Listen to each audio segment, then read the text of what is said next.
Ganito yung kadalasan nakikita ko sa iba. Hello! Para to sa mga nanay na katulad ko na wala ng oras mag-ayos sa sarili bago lumabas ng bahay. Sana magkaroon ng katuturan tong video na to. Ilabas na ang mga lipstick at itry nyo na to. Hi! So, hello. Gusto ko lang gawin tong video na to para sa ating mga nanay na wala ng oras para mag-ayos sa sarili. So, hindi to makeup tutorial. Naisip ko lang gawin to. Baka meron lang ibang mga nanay dyan na interesadong. Wait, ano? Okay, pagpasensyahan nyo na ha kasi ganyan talaga mayat maya yan. Kaya nga ang hirap gumawa ng video diba? Buti na lang nairaos ko to. Hindi ko nga ine-expect. Diyos ko po. Hi! Mag-take 2 nga tayo at ang pangit ng intro ko. Gusto ko Ulitin lang gawin natin. tong video na to para sa mga nanay na katulad ko na wala ng oras na mag-ayos para sa sarili. Lalo na kapag aalis ng bahay. So, hindi to makeup tutorial. Gusto ko lang i-share yung isang bagay na ginagawa ko para magmukhang presentable kahit papano, kahit wala na tayong oras sa sarili natin.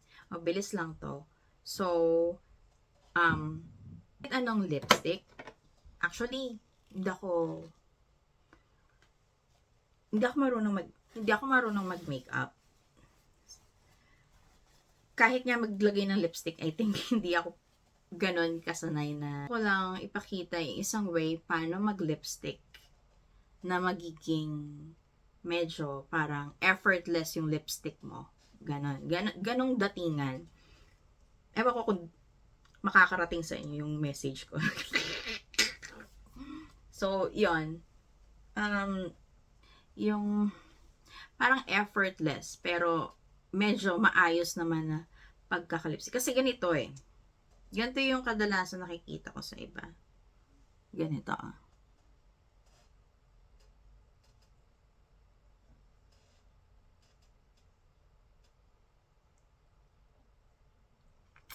Ganyan yung nakikita ko. Yung parang kitang-kita mo yung how do you explain it? Yung pagka-dry ng lips tapos yung medyo buo-buo pa yung lipstick sa lips mo. How do you call it? Hindi ko alam eh.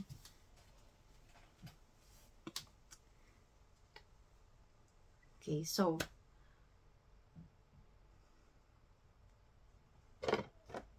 ganyan. Ganito lang. So, lalagay ka. Kasi ganito yan nakikita ko. Actually, ganito ako dadagay. Aglagay na lipstick. Ganyan na yan. Makulayan lang.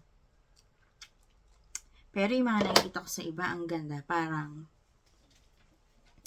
very uniform yung pagkamat nung lips nila. Very powdery na parang effortless tingnan. So, yun yung gusto kong ma-achieve. And gusto kong i-share. So, with the use of a tissue, iba-blot nyo lang yung lips ninyo.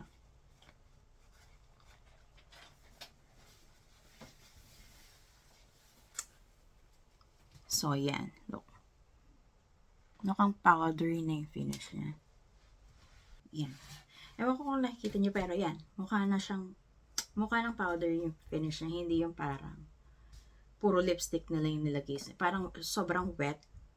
Tingnan, naghalo na yung kitang-kita yung lines ng lips, yung skin.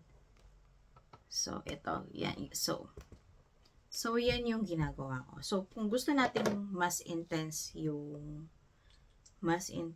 color, lagyan pa natin ng isa pang pasada yan.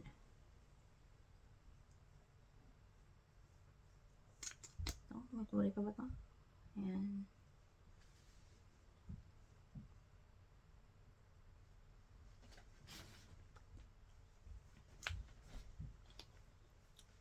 Ayan. So, blot lang ulit natin. Mhm.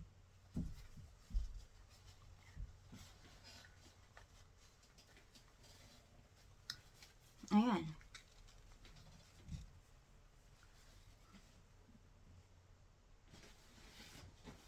Medyo powdery na yung finish niya. Medyo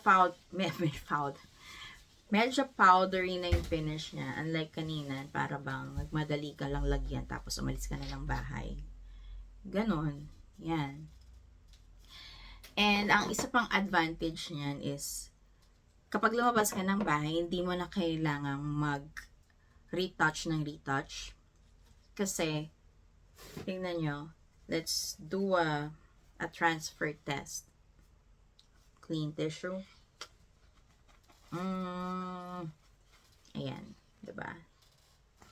See, parang natural lang na ano, ganyan yung color ng lips natin. Parang, wow, ganyan. Lumabas ka ng bahay. Ito na ako, ganyan na.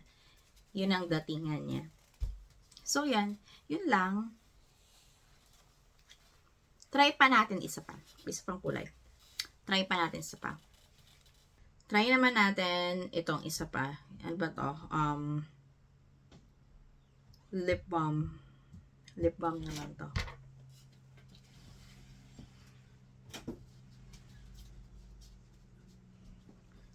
Global map. Global, go.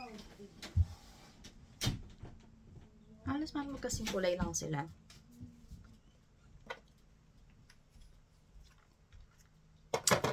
O, diba? Kita nyo yung difference.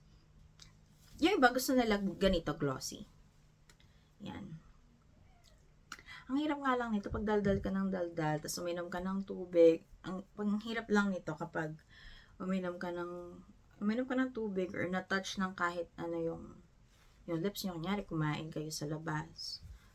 Magre-retouch ka ulit. Very obvious kapag nabawasan na yung pigment sa lips. So, ayan. Nagawin natin. So, ayan.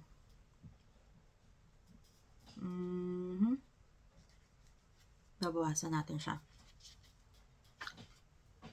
Ang ganda, oh. Wow.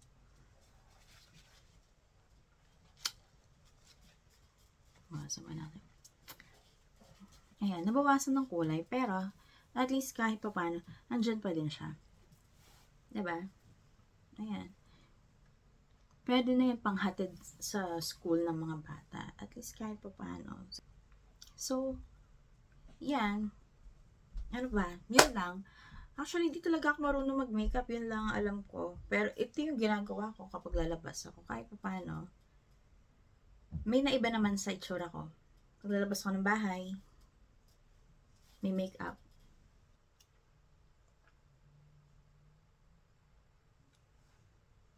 Yun lang. Yung iba, naglalagay sila ng powder. So, may powder ako dito. Try nga natin. Kung may powder. Ano magiging finish? Let's see.